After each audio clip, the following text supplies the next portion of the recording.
আসসালামু আলাইকুম। মেয়ের জন্য ন্যাচারাল হেয়ার অয়েল তৈরি করছি।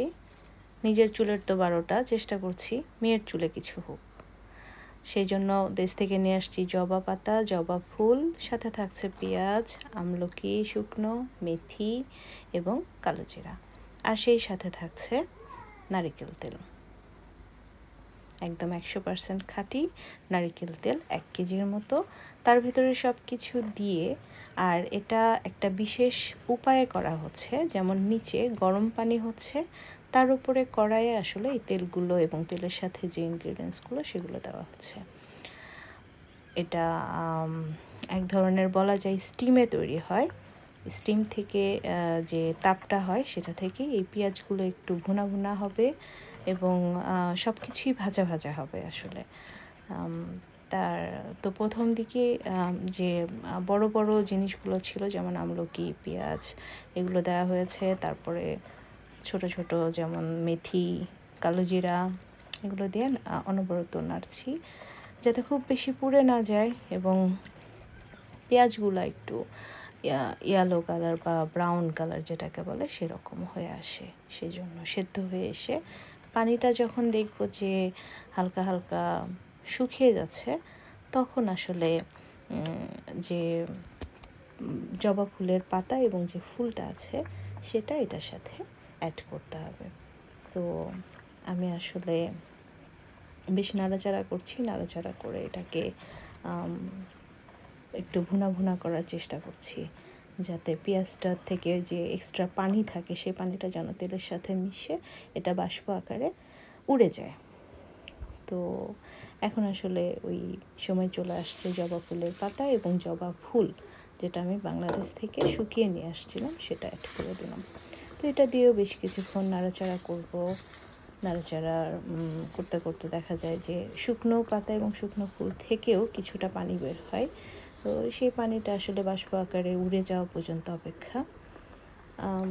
আসলে হাতে গোনা আধা ঘন্টা থেকে ১.৫ ঘন্টার ভিতরেই এটা হয়ে যায়, যেহেতু এটা স্টিমে হয় এবং নিচে পানিটা বলক আসছে বা যেটাকে আমরা বলি ফুটছে।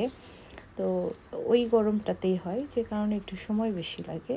বাট এটা আসলে খুবই ন্যাচারাল একটা তেল, যেটাতে মাথার চুলের কোনো ক্ষতি করে না, স্কাল্প ভালো থাকে। আর আমরা জানি পেঁয়াজ অনেক ভালো মাথার জন্য, মাথার স্কাল্পের জন্য। তো রুটটাকে শক্ত করে। আর আমলকি একটু কালো, বা এটাও চুলটাকে শক্ত করার জন্য কাজে লাগে। তো এখন হয়ে গেছে আলহামদুলিল্লাহ। এখন এটাকে স্ট্রেন করা হচ্ছে, ছেঁকে নেওয়া হচ্ছে। ছেঁকে নিয়ে নিচে যে তেলটা হবে আসলে সেটাই ইউজ করা হয়। অল্প একটু কালো জিরা, মেথি আমরা এটার সাথে দিতেই পারি, কোনো অসুবিধা নেই। ওই তেলের নিচে ওটা পড়ে থাকবে, ওটা ভালো কাজ করে আরও। তো ছেঁকে নেওয়া হচ্ছে। ছেঁকে নেওয়া হয়ে গেলেই বোতলজাত করা হবে। যে বোতলগুলোতে আমার নারিকেল তেল ছিল, আমি সেখানে এগুলোকে স্টোর করব এবং আজকেও মেয়েকে দিয়ে দেব।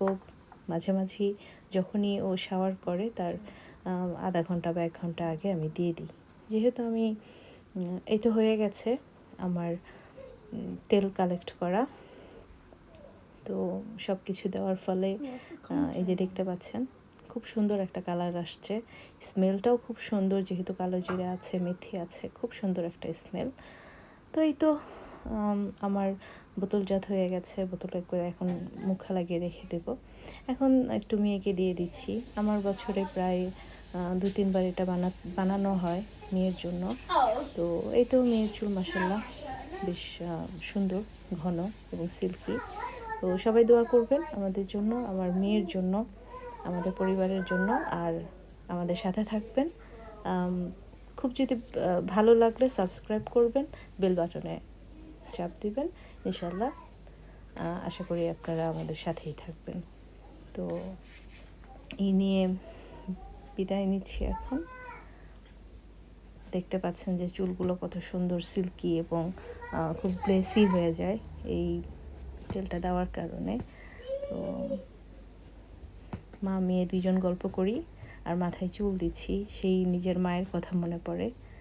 নিজের মা এভাবেই আমার চুলকে যত্ন করেছে, এখন আমি আমার নিজের মেয়ের যত্ন করি। তো তো ভালো থাকবেন, দোয়া রাখবেন। আসসালামু আলাইকুম।